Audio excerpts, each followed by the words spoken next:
Shut up, you worthless ghetto trash. Richard Whitmore's hand cracked across Dr. Maya Johnson's face. The force split her cheek open, blood streaming down onto her simple cardigan. Maya stumbled backward. Whitmore wasn't done. He ripped her worn purse away, flipping it upside down. Her belongings scattered across the marble: wallet, keys, reading glasses. Whitmore raised his $3,000 Italian shoe and stomped down hard on her glasses, grinding them into fragments. "Look at this cheap garbage," he spat, kicking her scattered items. "You don't belong here with civilized people. Go back to whatever Section 8 hole you crawled out of." Maya pressed her hand to her bleeding face, kneeling to gather her broken belongings. The Grandview Hotel lobby fell silent. 50 guests stared, phones lifted. A teenager near the fountain started filming. "Have you ever been humiliated in public and wished you had the power to fight back?" Maya knelt on the cold marble, gathering her scattered belongings with trembling hands. Blood dripped from her cheek onto her house keys. "Do you even belong here?" Whitmore loomed over her, his voice cutting through the lobby silence. "This isn't some welfare motel. This is the Grandview." He stepped closer, designer shoes clicking against marble.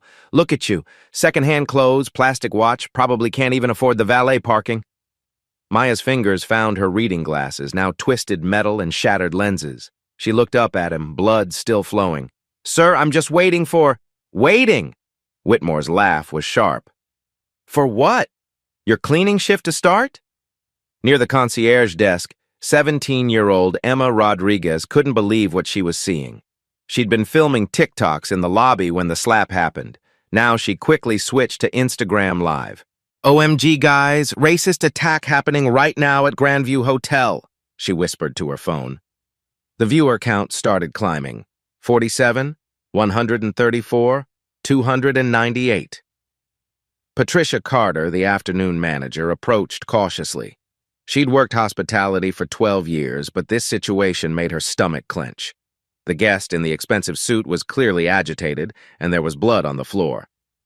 "Mr. Whitmore," Patricia said carefully, recognizing him from the VIP guest list. "Perhaps we could—" "Patricia, perfect timing." Whitmore turned to her, his tone shifting to practiced authority. "Please remove this woman immediately. She's disturbing other guests and clearly doesn't understand appropriate hotel etiquette." Patricia glanced at Maya, still kneeling, still bleeding. Something felt wrong. The woman's cardigan was simple but well-made. Her jeans were clean, pressed, and there was something familiar about her face. "Sir, perhaps if we could just understand what happened." "What happened?" Whitmore's voice rose. "Is that this person bumped into me, showed zero respect, and when I tried to correct her behavior, she became belligerent." Emma's live stream viewer count hit 847. Comments were flooding in. "Call police. Get his name. This is disgusting." Maya slowly stood, pressing a tissue to her cheek. From her scattered purse contents, she quietly retrieved a platinum card and a boarding pass. The card gleamed under the crystal chandeliers, definitely not standard credit. "There's been a misunderstanding," Maya said softly, her voice steady despite the blood. "I was simply waiting in the lobby when—" "Waiting?" Whitmore interrupted. "People like you don't wait in places like this. You work here or you leave." "People like me?" Maya's voice remained calm, but something shifted in her posture. "Don't play dumb." Whitmore gestured dismissively. "You know exactly what I mean. This is a 5-star establishment. Our guests expect certain standards." Security Chief Rodriguez appeared, summoned by Patricia's discreet signal. James, one of the guards, hung back slightly. Something about the bleeding woman nagged at him, a memory he couldn't quite place. "Ma'am," Rodriguez said formally, "I'm going to have to ask you to leave the premises." "On what grounds?" Maya asked, still holding the tissue to her face. "Disturbing other guests." Emma's phone buzzed with notifications. Her live stream had hit 3,200 viewers. #Grandview racism was starting to trend. "Look what you've caused," Whitmore said to Maya, gesturing at the gathering crowd. "Security, please escort her out immediately. I have a board meeting in—" He checked his Patek Philippe watch. "Exactly 10 minutes. I cannot be late because of this disruption." Patricia pulled out her tablet, checking protocols. Her legal training kicked in. With this many people filming, every word mattered. "Sir, perhaps we should—" "Patricia." Whitmore's tone turned cold. I spend over $200,000 annually at Grandview Properties. She probably can't afford a coffee in your lobby cafe. Who exactly do you think the corporation wants you to prioritize? Maya finished collecting her belongings, the platinum card briefly visible as she slipped it into her pocket. The boarding pass showed a destination, Geneva, first class. I understand your position, Maya said to Patricia, her medical training evident in how calmly she assessed her own injury. But I believe there's been a significant misunderstanding about who belongs here. No misunderstanding, Whitmore snapped. You people need to learn your place in society. There are appropriate venues for your demographic. Security formed a loose circle around Maya. 3 guards, 1 manager, 50 onlookers, and thousands watching online. Emma whispered to her camera, "This is insane. They're about to arrest a bleeding woman for existing while black." The comments exploded. "Someone call the news. Where are the police? Grandview should be ashamed." Maya looked around the circle of uniformed men, then at Patricia, then finally at Whitmore. Her hand moved to her phone. "Before you escort me anywhere," Maya said quietly, "I suggest you call your general manager." Rodriguez frowned. "Ma'am, he's in meetings all afternoon." Maya's thumb hovered over a contact in her phone. The name at the top of her favorites list read simply, Marcus. "Then call Marcus Johnson," Maya said. "Now." Security guard James suddenly went very still. Johnson. That name, Patricia's face was drained of color. Johnson. As in... Johnson? Patricia whispered. Maya smiled for the first time since the slap. "Yes, Patricia, that Johnson." The lobby fell silent except for the soft splash of the fountain. Security guard James's hand slowly moved away from his radio. His eyes widened as recognition dawned. "Johnson," he whispered. "As in the owner?" Patricia's tablet slipped from her trembling fingers, clattering on the marble. The sound echoed like a gunshot in the sudden quiet. Whitmore, oblivious to the shift in atmosphere, rolled his eyes. "I don't care if she's related to the night janitor. Get her out of here, now." Emma's live stream viewer count exploded. 8,547, 12,893, 16,245. The comments were moving too fast to read. "Did she just say Johnson? The owner's name is Johnson. Oh my God, she's the boss. He's so screwed." But Maya said nothing more. She simply stood there, blood still trickling from her cheek, watching the realizations spread across the hotel staff's faces like ripples in a pond. Rodriguez cleared his throat nervously. "Ma'am, could you clarify what you mean by..." "I mean," Maya said calmly, "that before you lay another hand on me, you might want to verify exactly who you're about to assault." Whitmore checked his watch again. "This is ridiculous. I have the Meridian acquisition closing in 8 minutes. Patricia, either handle this or I'll call corporate myself." Patricia's mind raced. The Johnson family owned not just this hotel, but the entire Grandview chain, 47 properties across 3 countries. If this woman was... Her phone buzzed with an emergency notification from corporate. "Incident trending online. #Grandview racism. Legal demanding immediate report." 3 more security guards appeared from the elevator bank. Word was spreading through the hotel staff like wildfire. Whispered conversations erupted near the concierge desk, the bell stand, and the restaurant entrance. "Sir," one of the new guards said to Rodriguez, "we got calls from the executive floor. They want immediate status in the lobby situation." Whitmore's assistant called his phone. He answered impatiently. "Richard, the Meridian board moved the meeting up 15 minutes. They're waiting for you upstairs. I'm dealing with the situation." He snapped into the phone. "Some vagrant is causing problems, and this incompetent staff won't handle it." Emma caught every word on her live stream. Did he just call her a vagrant, while she's bleeding from where he hit her? The viewer count hit 19,000. Local news blogger Sarah Martinez had arrived and was typing furiously on her laptop from a lobby chair, live tweeting the entire incident. At Sarah Martinez News, breaking racial attack at luxury Grandview Hotel caught on live stream. White businessman assaults black woman, demands her removal. #Grandview racism. The tweet immediately gained traction, 247 retweets in 2 minutes. "Mr. Whitmore," Patricia said carefully, "perhaps we should pause until..." "Pause?" Whitmore's face reddened. Do you know who I am? Whitmore Industries has contracts with half the companies in this city. I personally recommended this hotel to the Meridian Board. One phone call from me and your occupancy rates dropped 20%. Patricia's phone rang again. This time she answered. Patricia, this is legal. We're watching a live stream of an incident in your lobby. We need immediate escalation protocols. Is that woman really claiming to be— I'll call you back, Patricia whispered, hanging up. Maya remained perfectly still in the center of the growing crowd, one hand pressed to her bleeding cheek, the other holding her phone. More guests had gathered on the mezzanine level above, looking down at the scene. An elderly couple approached the concierge desk. "Excuse me?" the woman said quietly. "Isn't that Dr. Johnson from the medical conference? She was featured in the Times last month." The concierge squinted at Maya, then went pale. I think you're right." Emma's stream hit 20,000 viewers. She was shaking with adrenaline.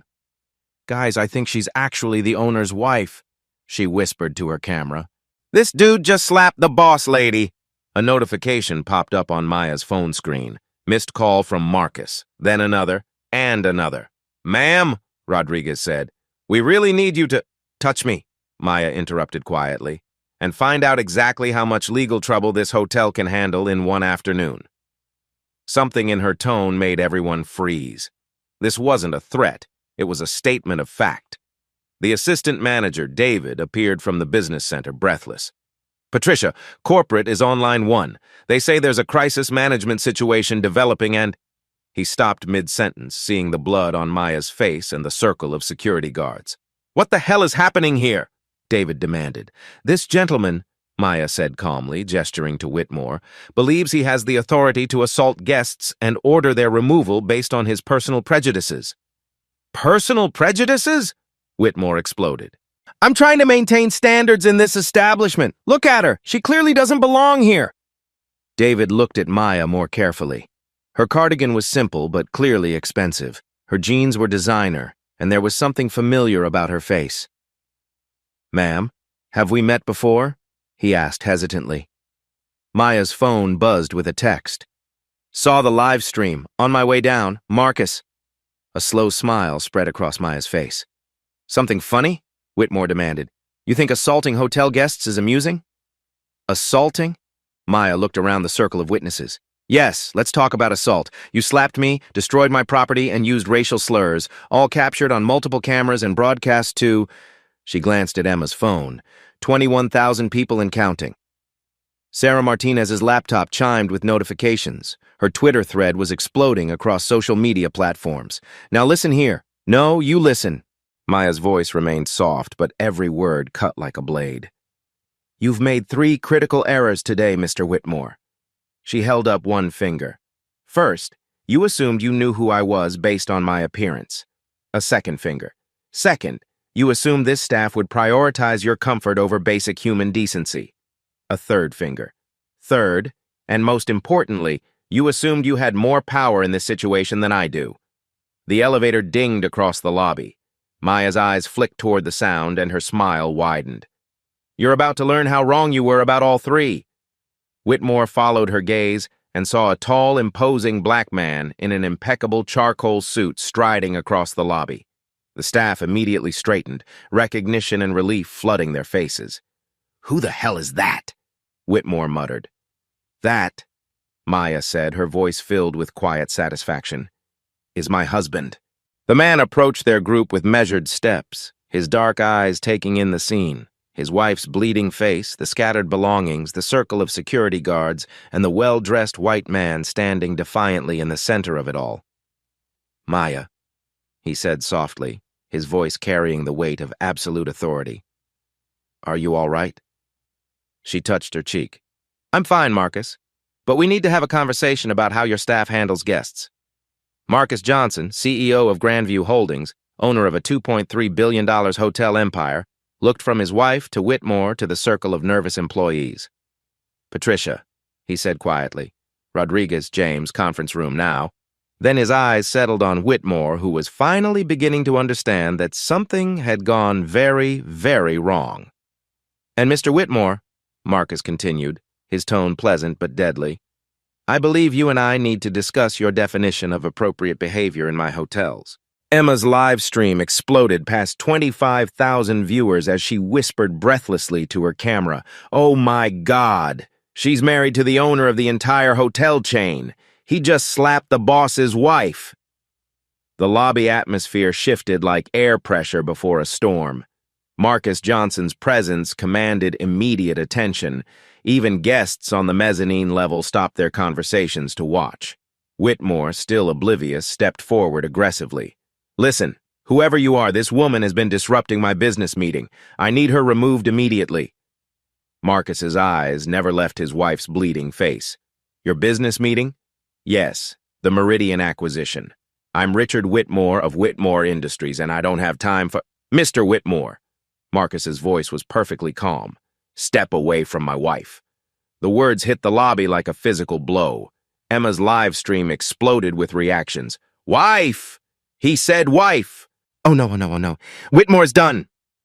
Whitmore blinked rapidly. "You're... what?" But Maya wasn't ready to reveal everything yet.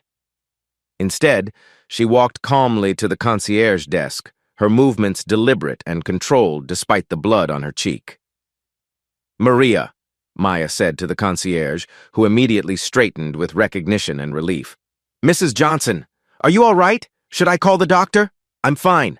Please activate the executive override for Suite 3000. Maria's fingers flew over her keyboard. "Of course, ma'am, right away." She swiped Maya's platinum card through the reader.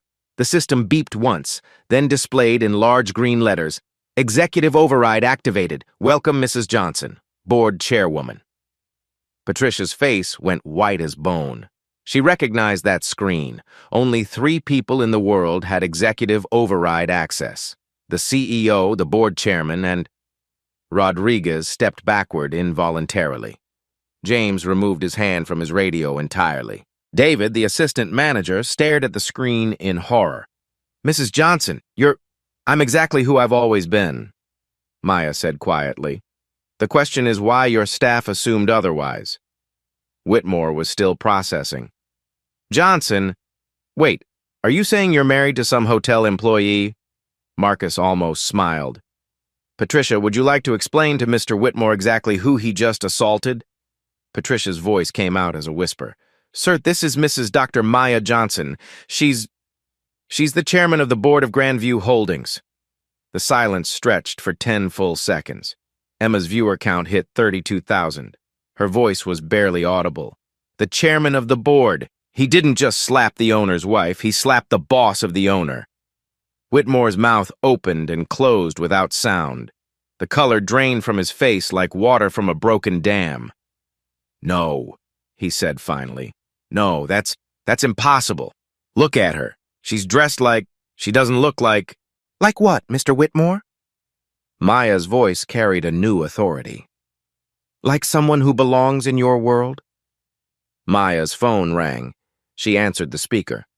"Maya, baby, I saw the whole thing on the live stream," Marcus said through the phone, even though he was standing right there. "Are you hurt badly?" "I'm fine, Marcus, but we need to discuss security protocols and staff training." "Already in progress. Patricia Rodriguez, my office. 5 minutes." "Yes, sir," they said in unison. Whitmore found his voice. There's been a misunderstanding. I didn't realize..."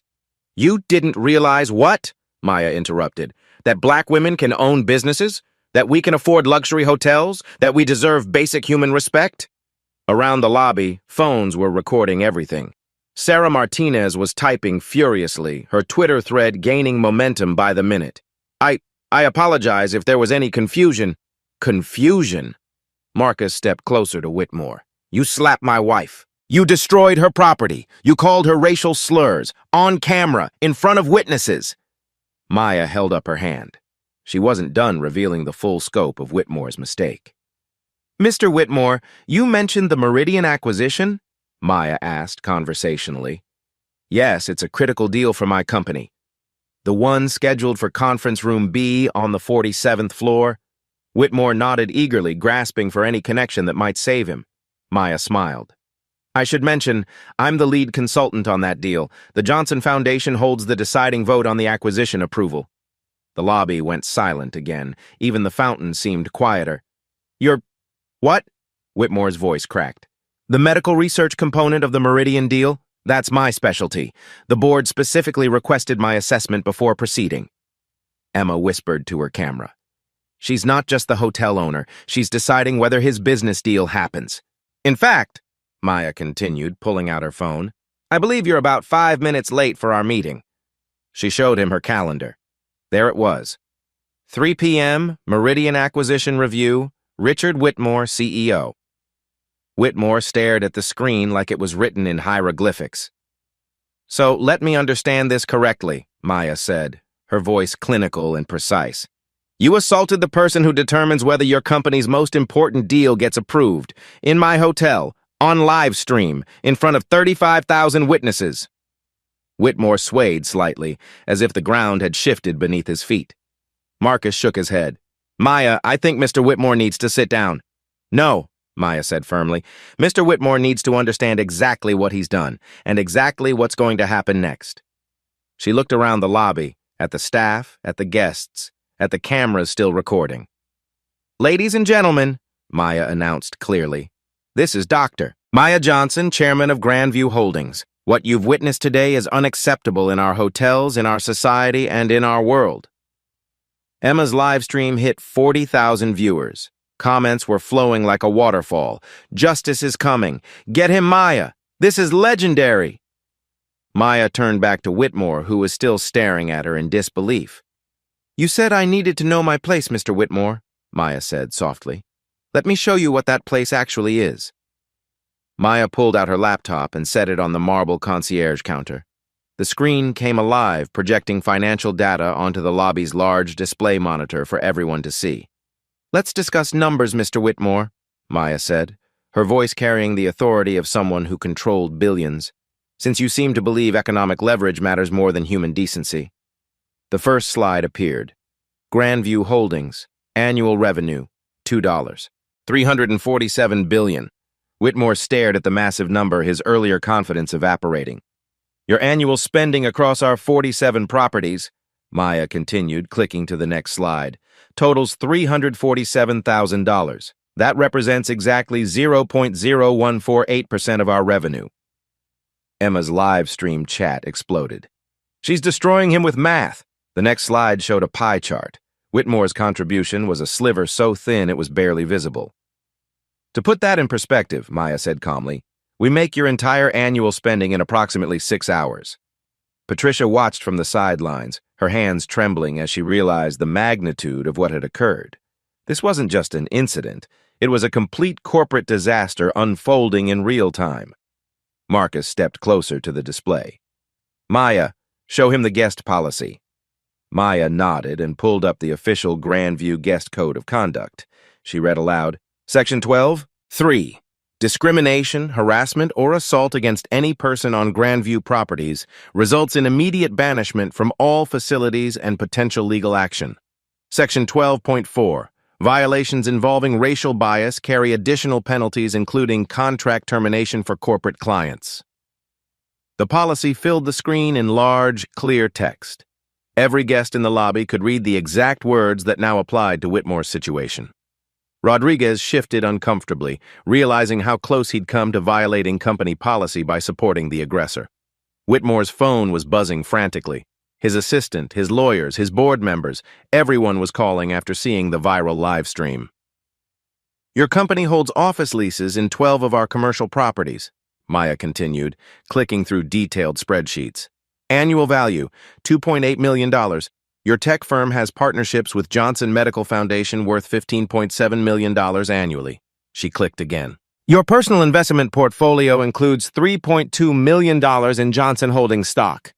Your company's pension fund has $47 million invested in our various enterprises.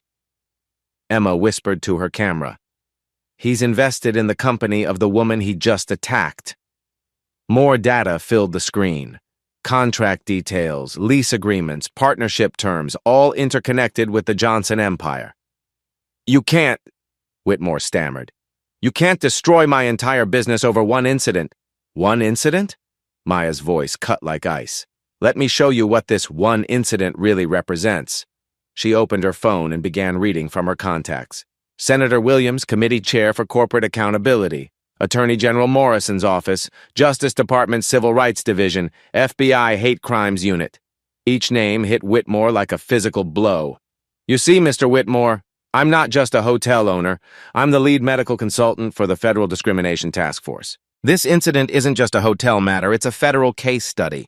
The screen changed to show Maya's government credentials, Department of Justice consultant badge, Federal Medical Advisory Board membership, Civil Rights Task Force leadership position. Emma whispered breathlessly to her 45,000 viewers, "She's connected to the FBI. This keeps getting bigger." Sarah Martinez typed furiously from her corner. Breaking! Federal discrimination consultant assaulted at luxury hotel. Justice Department involvement is imminent. Maya's expression remained perfectly controlled. You have 3 choices, Mr. Whitmore, and I suggest you choose wisely. She held up one finger. Choice 1, public apology, $250,000 donation to the NAACP Legal Defense Fund, completion of federal sensitivity training, and submission to quarterly bias assessments for 3 years. 2 fingers. Choice 2, complete banishment from all Johnson properties, immediate termination of all business contracts, and civil rights lawsuits seeking maximum damages under federal hate crime statutes. 3 fingers. Choice 3, I make 1 phone call to Senator Williams about instituting federal oversight of your company's hiring and promotion practices, plus a full Justice Department investigation. Whitmore's face had gone gray. His phone continued buzzing. Investors, board members, panicked executives all trying to reach him as the situation spiraled out of control. The Meridian deal, he whispered. Already canceled, Maya said matter-of-factly. I called them during your little speech about where I belong. They're quite concerned about associating with companies that tolerate racial violence. She clicked to show an email timestamp, 3:17 p.m. Meridian's board voted unanimously to suspend all negotiations pending resolution of this incident. Around the lobby, hotel guests were watching in fascination. Some were recording, others were applauding quietly. The elderly couple from earlier nodded approvingly. Maya opened another screen. Your company stock is down 7% in pre-market trading. Social media mentions are 89% negative. 3 major clients have already called our legal department asking about contract cancellations. The laptop displayed real-time social media analytics. #Grandview racism trending worldwide. #Whitmore Industries becoming synonymous with discrimination. Tesla canceled their software contract, $12 million annually, Maya read from incoming emails. Microsoft suspended your cloud services partnership. Goldman Sachs is reviewing their investment position. Please, Whitmore said, his voice breaking. I have employees, shareholders, families depending on... You should have thought about them before you decided my face was an appropriate target for your prejudice, Maya replied coldly. Marcus stepped forward. Mr. Whitmore, my wife is being generous. If this were up to me, you'd already be facing federal charges. Federal charges? Whitmore's voice cracked. Maya nodded. Assault in federal facilities. This hotel hosts government conferences, civil rights violations, possible RICO charges if we find patterns of discrimination in your business practices. She clicked to another screen showing legal precedents. Average settlement for similar cases, $2.3 million. Average jail time, 18 months. Career destruction, permanent. The legal data was overwhelming. Case numbers, conviction rates, sentencing guidelines, all applicable to Whitmore's situation. Emma's viewer count hit 52,000. Comments were moving too fast to read. Give him choice 3. Make him pay. Justice for Maya. But, Maya continued, I believe in rehabilitation over revenge. Choose option 1, Mr. Whitmore. Publicly acknowledge your behavior, make meaningful amends, and commit to genuine change. She leaned forward slightly. You have 60 seconds to decide. Whitmore looked around the lobby, at the cameras, at the disgusted faces of other guests, at his phone buzzing with increasingly desperate calls from his company. If I choose option 1, the contracts will remain in place contingent on your completion of all requirements and 0 further incidents. The Meridian deal will be reconsidered after you complete bias training and demonstrate genuine behavioral change over 6 months. 45 seconds, Marcus said. Whitmore's hands were shaking. I need guarantees that... 30 seconds. What about my reputation? Maya's smile was cold. Your reputation is already destroyed, Mr. Whitmore. I'm offering you a chance to rebuild it through actions instead of excuses. 15 seconds. Sweat beaded on Whitmore's forehead. Around him, 50 people waited for his answer. Online, tens of thousands watched in real time. 10 seconds. Whitmore looked at Maya's bleeding face, at the broken glasses still scattered on the floor, at the evidence of his violence displayed for the world to see. 5 seconds. I choose option 1, he whispered. The lobby erupted in murmurs. Emma squealed into her phone. He took the deal. Excellent choice, Maya said. Patricia, please prepare a formal incident report. Rodriguez, secure all security footage. David, contact our legal department to draft the compliance agreement. She turned to Whitmore. You'll apologize publicly, on camera, right here, right now. Then you'll begin the process of making this right. Maya gestured to Emma, who was still live streaming. Miss, would you mind recording Mr. Whitmore's statement for your audience? Emma nodded eagerly, pointing her phone directly at Whitmore. Whenever you're ready, Mr. Whitmore, Maya said. 60,000 people are waiting to hear your apology. Whitmore looked into the camera, his career, his reputation, and his future balanced on the words he was about to speak. He began, his voice barely audible. I owe Dr. Maya Johnson a profound apology. The lobby fell silent except for the soft hum of phones recording what would become one of the most viral apology videos in social media history. Whitmore stood before Emma's camera, sweat beading on his forehead as 63,000 viewers waited for his words. The silence stretched for 10 excruciating seconds. He began again, his voice cracking. I attacked Dr. Maya Johnson today based on racial prejudice and ignorance. There is no excuse for my behavior. His hands shook as he continued. I made assumptions about Dr. Johnson based solely on her race and appearance. I was completely wrong. I physically assaulted her, destroyed her property, and used language that was inexcusable. Maya watched silently, her expression unreadable as blood continued to seep through the tissue pressed to her cheek. I will donate $250,000 to the NAACP Legal Defense Fund, Whitmore continued, reading from notes Maya had provided. I will complete federal sensitivity training and submit to quarterly bias assessments for 3 years. I will also personally fund bias prevention training for all employees at my company. The apology continued for another minute, each word broadcast live to an audience that had grown to include major news networks monitoring the viral incident. Emma's chat exploded with reactions. Took him long enough. Justice served. Maya is a queen. CNN had picked up the live stream feed. Fox News was preparing breaking news coverage. The incident had transcended social media and entered mainstream consciousness. But Maya wasn't finished. This incident would become a catalyst for something much larger. Thank you, mister. Thank you. Whitmore, Maya said when he concluded. Patricia, please escort Mr. Whitmore to complete his paperwork. He has 72 hours to submit proof of his donation. As Whitmore was led away, Maya turned to address the crowd that had gathered, hotel guests, staff, and the online audience still watching through multiple live streams. Ladies and gentlemen, Maya announced, her voice carrying the authority that had built a billion-dollar empire. What happened here today is unacceptable, but it's also an opportunity. She gestured to Marcus, who approached with a tablet containing prepared documents that legal teams had been drafting throughout the incident. Effective immediately, Grandview Holdings is implementing the most comprehensive anti-discrimination protocol in the hospitality industry. We're calling it Maya's Protocol. The crowd murmured with interest. Emma adjusted her camera angle to capture every word. Local news crews were arriving, setting up equipment in the lobby. Maya outlined the first component. Real-time bias reporting through our new mobile application. Every guest and employee can report discrimination incidents with GPS location, photo and video upload, and anonymous protection. Marcus pulled up the app interface on the lobby's display screen. The prototype had been in development for months. This incident provided the perfect launch opportunity. Response time guaranteed within 3 minutes anywhere on our properties. Our security teams are being retrained specifically for bias incident intervention by former FBI civil rights investigators. Second, Maya continued, we're investing $5 million annually in mandatory diversity and anti-bias training.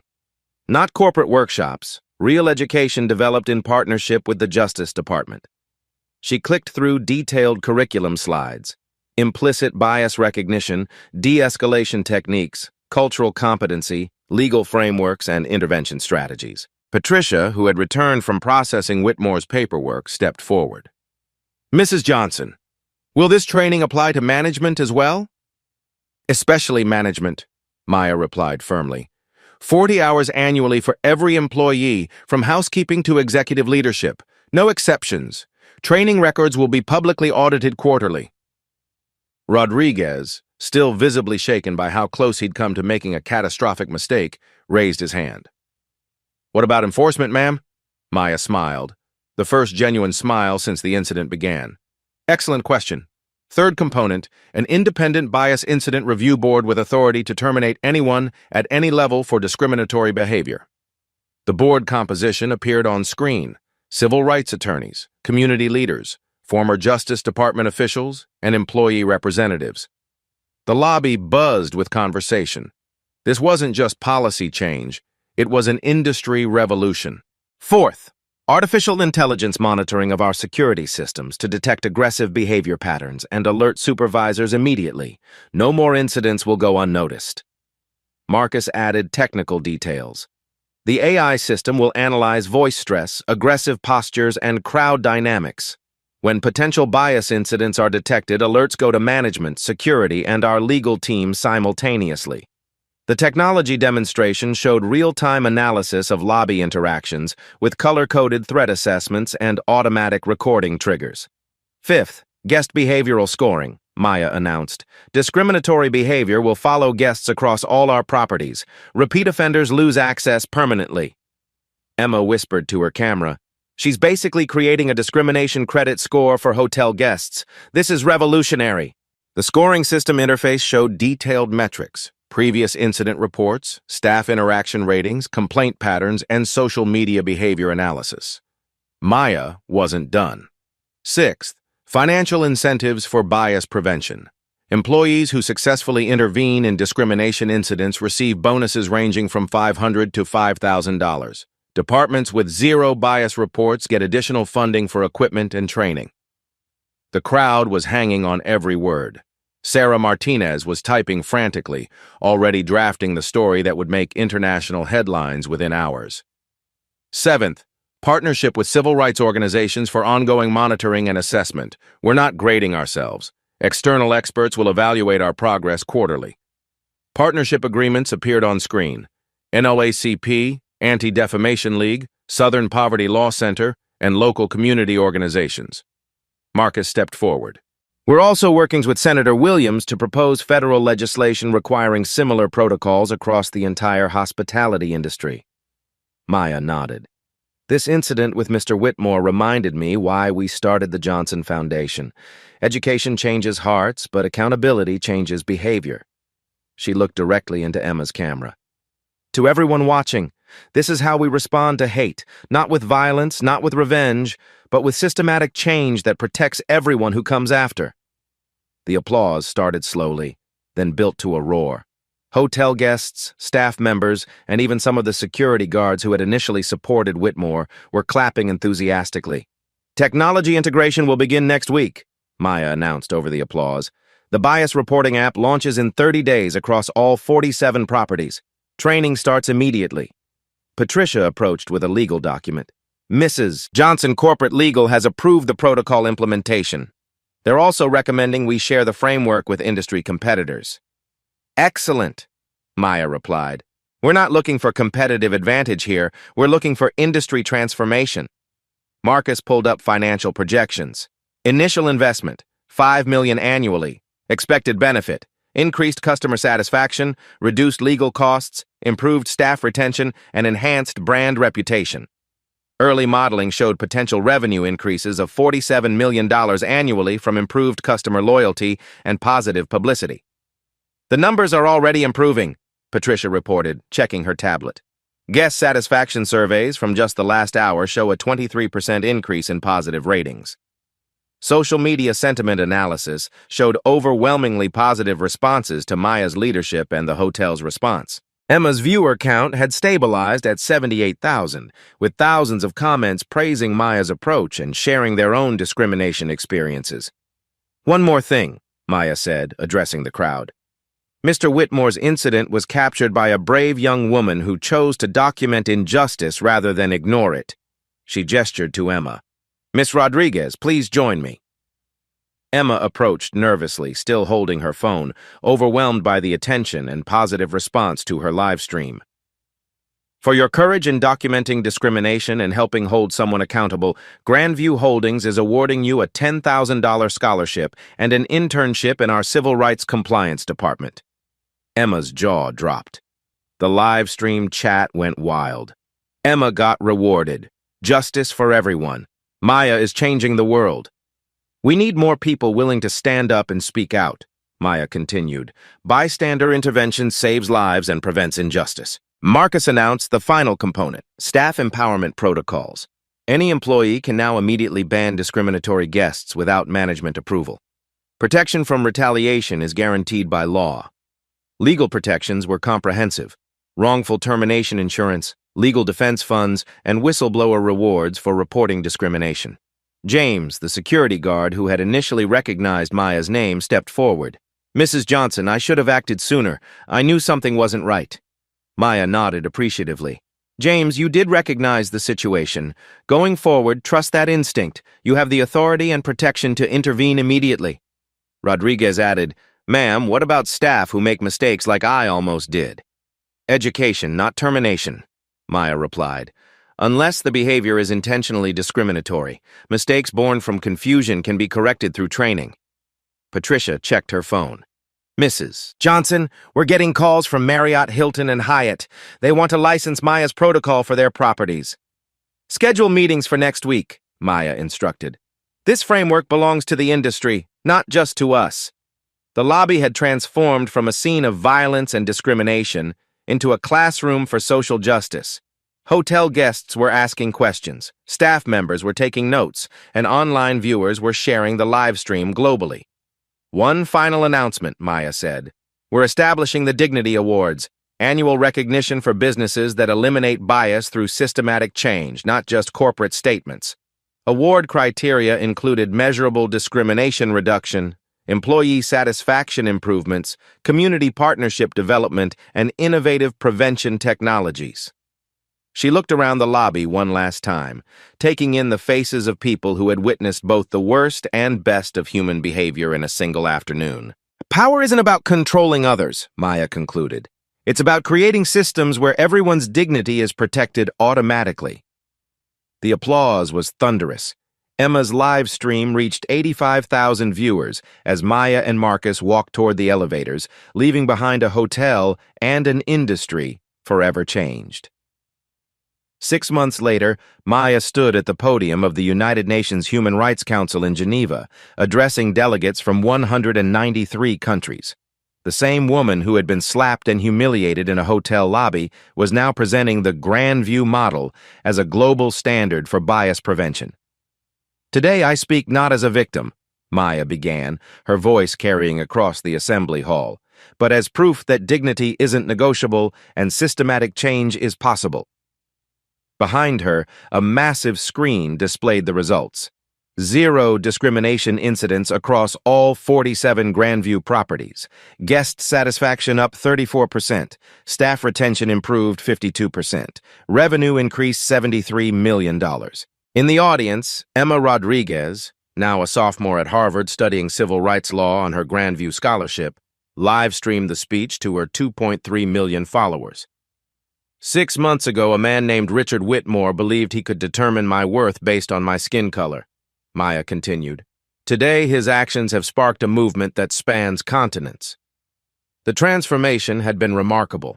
Maya's protocol wasn't just implemented, it had become the industry gold standard, the personal transformations.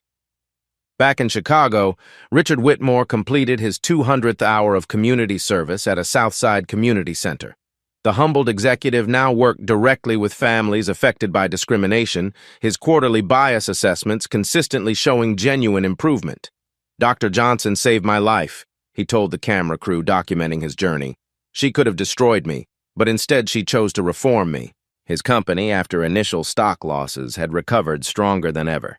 The mandatory bias training had improved workplace culture so dramatically that employee satisfaction reached all-time highs. 3 major contracts, initially lost, had been restored. Emma Rodriguez had become a symbol of youth activism. Her TikTok account at Emma for Justice reached millions with stories of everyday heroes standing up to discrimination. She documented 47 successful bias interventions by viewers who learned courage from her original live stream. "That day taught me that bystanders have power," Emma said in a recent CNN interview. "When we see injustice, we can't just scroll past, we have to act." Patricia Carter was promoted to Regional Vice President of Guest Experience, leading bias prevention training across the Western region. Her leadership during the crisis had demonstrated that managers could choose humanity over profit. Rodriguez and James became the first graduates of Grandview's new Civil Rights Security Certification program, now teaching other hotels how to intervene in discrimination incidents effectively. The systemic impact. Maya's protocol had spread far beyond hotels. Airlines adopted the guest scoring system. Restaurants implemented the real-time reporting app. Retail chains licensed the AI monitoring technology. The ripple effects were measurable. 347 hotels worldwide using Maya's protocol. 2,847 documented discrimination incidents prevented in year 1. $47 million in legal costs avoided across participating companies. 89% reduction in bias-related complaints. Industry-wide federal legislation had passed unanimously. The Maya Johnson Civil Rights in Commerce Act required bias prevention protocols for any business serving the public. Senator Williams had called it the most significant civil rights advancement in decades. Corporate America had taken notice. The Dignity Awards attracted 500 company applications, with winners showing average profit increases of 23% after implementing comprehensive bias prevention. The technology revolution. The bias reporting app had evolved into a comprehensive platform. Users could report incidents with automatic legal documentation, access immediate support resources and counseling, connect with civil rights attorneys for free consultations, track resolution progress in real time, join community support networks. AI monitoring had prevented thousands of incidents before they escalated. The system, now used in airports, shopping centers, and government buildings, could detect microaggressions and alert trained intervention specialists. Technology amplifies human values, Maya explained to the UN delegates. When we code dignity into our systems, we create automatic protection for everyone. The educational legacy. Maya's story has become a required curriculum in business schools worldwide. Harvard, Stanford, and Wharton taught the Grandview case study as the definitive example of crisis leadership and stakeholder capitalism. Over 15,000 managers had completed the Johnson Foundation's Bias Prevention Certification. The program's 99.7% completion rate and 94% participant satisfaction demonstrated that people genuinely wanted to learn and improve. Education without accountability is just performance, Maya told a gathering of Fortune 500 CEOs. Real change requires consequences and rewards. Medical schools integrated Maya's research on bias in healthcare. Her work with the Justice Department had identified systemic discrimination in patient treatment, leading to new protocols that had already saved lives. The continuing mission. As Maya concluded her UN speech, she looked directly into the cameras broadcasting to millions worldwide. "The work isn't finished," she declared. "Every day someone faces discrimination. Every day someone has the choice to intervene or ignore. Every day we decide what kind of world we're building." The Johnson Foundation had grown into a $500 million organization, funding bias prevention research, supporting discrimination victims, and developing new technologies for social justice. Maya and Marcus had pledged to donate 80% of their wealth to continuing this work. "Money is temporary," Marcus had said. "Justice is eternal." The global movement, from Seoul to Sao Paulo, from London to Lagos, the Maya moment had inspired countless individuals to document and challenge discrimination. Social media campaigns used #KnowYourPlace, reclaimed from Whitmore's original insult, to share stories of dignity and resistance. Young activists worldwide carried signs reading, "Dignity isn't negotiable," and "Systems change everything." The phrase had been translated into 73 languages, becoming a rallying cry for social justice movements globally. Universities reported increased enrollment in civil rights law, social justice studies, and bias psychology. A generation of students, inspired by Maya's example, were choosing careers dedicated to systematic change. The personal philosophy. "I learned that day that power isn't about controlling others," Maya told Emma's followers in a final live stream interview. "It's about creating systems where everyone's dignity is protected automatically." She reflected on the journey from victim to global leader. When someone tries to put you in a box based on their prejudices, you don't have to stay there. But more importantly, you can make sure that box never traps anyone else. The interview, watched by 4.7 million people live, ended with Maya's challenge to viewers. Call to action. "I need each of you to do 3 things," Maya said, looking directly into the camera. "First, share your story. In the comments below, tell us about a time you witnessed or experienced discrimination. Your voice matters, and your story can inspire someone else to act. Second, be an active bystander. Download the Bias Reporting app. Learn intervention techniques. When you see injustice, document it, report it, challenge it safely. Third, support systematic change. Subscribe to Blacktail Stories for more justice transformation stories.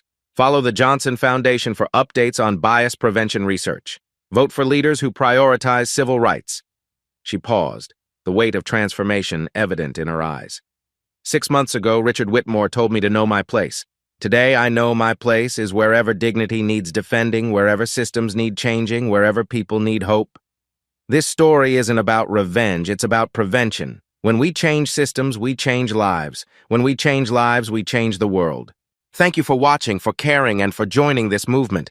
Together, we're building a world where no one has to endure what I experienced in that lobby. Subscribe, share, and remember, your dignity matters. Everyone's dignity matters, and together we can protect it.